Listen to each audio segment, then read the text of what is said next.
বন্ধুরা, কখনো কি গভীর রাতে হঠাৎ ঘুম ভেঙে আপনার মনে হয়েছে আমি এত দৌড়াচ্ছি, এত কিছু করছি, তারপরও ভেতরে যেন একটা শূন্যতা রয়ে গেছে? কখনো কি নিজেকে জিজ্ঞেস করেছেন আমি কেন জন্মেছি, এই জীবনের আসল উদ্দেশ্য কি? যদি একবারের জন্য এই প্রশ্নগুলো আপনার মনে এসে থাকে, তাহলে আজকের এই ভিডিওটি শুধুমাত্র আপনার জন্য। কারণ আজ আপনি এমন কিছু শুনতে চলেছেন যা শুধু আপনার কান পর্যন্ত পৌঁছবে না, এটি সরাসরি আপনার আত্মাকে স্পর্শ করবে। আজকের এই ভিডিও শেষে হয়তো আপনি আগের সেই মানুষটি থাকবেন না, তাই ভিডিওটি শেষ পর্যন্ত মন দিয়ে দেখুন। জয় শ্রীকৃষ্ণ। ভাবুন তো, লক্ষ লক্ষ ভিডিও ভিড়ে আপনি ঠিক এই ভিডিওতে এসে থামলেন কেন? এটা কি শুধু কাকতালীয়, নাকি কোনো অদৃশ্য শক্তি আপনাকে এখানে নিয়ে এসেছে? গীতা বলে পৃথিবীতে কিছুই আকস্মিক নয়। আপনার জন্ম, আপনার জীবন, এমনকি এই মুহূর্তটিও আগে থেকেই নির্ধারিত। এখন আমি আপনাকে একটি প্রশ্ন করি, যদি আপনি জানতে পারেন আপনি এই শরীর নন, আপনি কখনো সত্যিকারের মারা যান না, আপনার জন্ম কোনো ভুল নয়, বরং এক গভীর উদ্দেশ্যের জন্য হয়েছে, তাহলে কি আপনি সেই সত্য জানতে চাইবেন?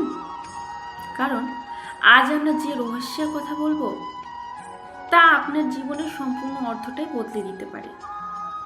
একবার ভেবে দেখুন, একই পৃথিবীতে কেউ ধনী হয়ে জন্মায়, আবার কেউ গরিব, কেউ জন্ম থেকেই অসুস্থ, আবার কেউ শক্তিশালী, কেউ ছোটবেলা থেকেই সংগ্রাম করে, আর কেউ বিলাসিতায় বড় হয়। কেন এমন হয়?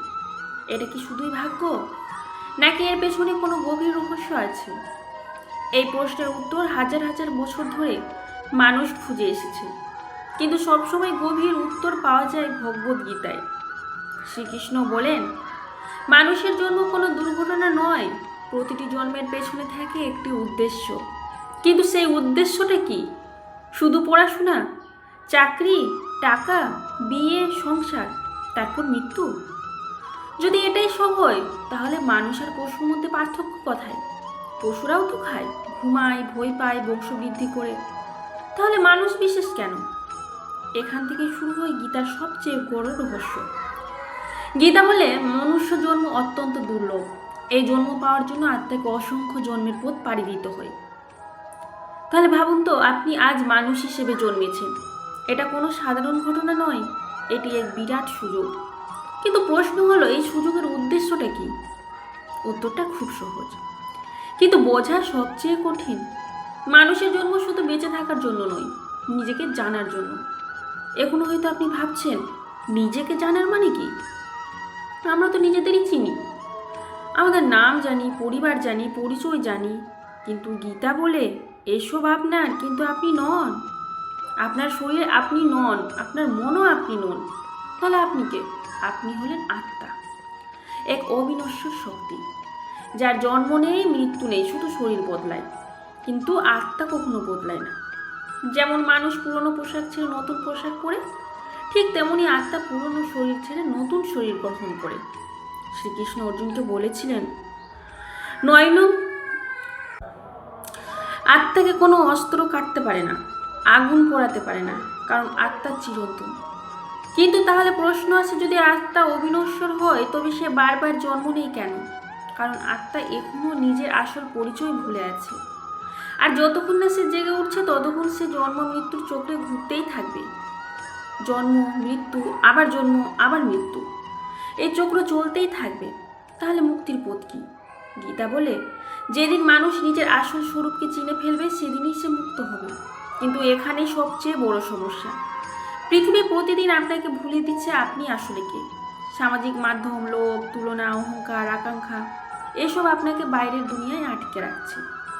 আপনার মনে হয়, আরেকটু টাকা পেলেই হয়তো শান্তি পাবো, আরেকটু সফল হলেই খুশি হব। কিন্তু সত্যটা কি জানেন? ইচ্ছা কখনো শেষ হয় না, একটি পূর্ণ হলে আরেকটি শুরু হয়, আর এই দৌড়ের মধ্যেই পুরো জীবন আমাদের কেটে যায়। শেষে থেকে যায় শুধু ক্লান্তি আর অপূর্ণতা। তাই একটা কথা সবসময় মনে রাখবেন, আপনি মন নন, মন আপনার একটি অংশ মাত্র। আর যখন আপনি এটা বুঝতে শুরু করবেন, তখন আপনার জীবন বদলাতে শুরু করবে। কারণ তখন আপনি আর মনের দাস হয়ে থাকবেন না। আপনি আপনার চিন্তাগুলোকে পর্যবেক্ষণ করতে শুরু করবেন। এটাই ধ্যানের আসল অর্থ। ধ্যান মানে পালিয়ে যাওয়া নয়, ধ্যান মানে নিজের ভেতরে প্রবেশ করা। আর যখন আপনি নিজের ভেতরে প্রবেশ করেন, তখন আপনি এমন এক শান্তি অনুভব করেন যা বাইরের কোনো জিনিস কখনো দিতে পারে না। তারপর ধীরে ধীরে আপনি অনুভব করতে শুরু করেন আপনি একা নন, আপনার ভেতরেই আরেকটি শক্তি উপস্থিত আছে। সেই শক্তিকেই কেউ বলে পরমাত্মা, কেউ বলে ঈশ্বর, কেউ বলে ভগবান। গীতা বলে ভগবান দূরে কোথাও নেই, তিনি আপনার ভেতরেই আছেন, কিন্তু আমরা তাকে অনুভব করতে পারি না। কেন? কারণ আমাদের মন সবসময় বাইরের দিকেই ছুটে চলে। আমরা অলৌকিক কিছু খুঁজি, কোনো বিশেষ সংকেত খুঁজি। কিন্তু সত্য হলো ভগবান সবসময় উপস্থিত, শুধু আমরা খেয়াল করি না। ঠিক যেমন ঘরে সুগন্ধ থাকলেও মনোযোগ না দিলে তা বোঝা যায় না, তেমনি মনুষ্য জন্মের আসল উদ্দেশ্য ভগবানকে খোঁজা নয়, তাকে চেনা। কারণ তিনি আগে থেকেই আপনার ভেতরে আছেন। এখন প্রশ্ন, যদি সবার ভেতরেই একই শক্তি থাকে, তাহলে পৃথিবীতে এত ভেদাভেদ কেন? কেউ সুখী, কেউ দুঃখী, কেউ ধনী, কেউ গরিব। গীতা বলে পার্থক্য আত্মার নয়, পার্থক্য কর্মের।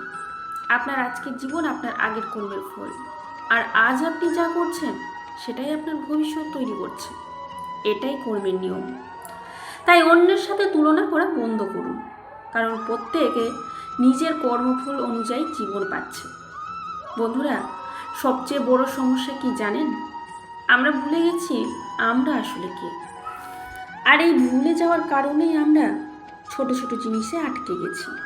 টাকা, সম্মান, সম্পর্ক, অহংকার। কিন্তু ভেতরের শূন্যতা থেকেই যায়, কারণ আত্মা জানে এগুলোই জীবনের শেষ সত্য নয়। তাই যদি সত্যিই বদলাতে চান, তাহলে আজ থেকে নিজের জীবনে কিছু পরিবর্তন আনুন। প্রথমত, দিনের শুরুটা বদলান। ঘুম থেকে উঠেই মোবাইল ধরবেন না। প্রথম 10 মিনিট শুধু নিজের সাথে থাকুন, নিজের চিন্তাগুলোকে লক্ষ্য করুন। দ্বিতীয়ত, নিজের মনকে পর্যবেক্ষণ করুন।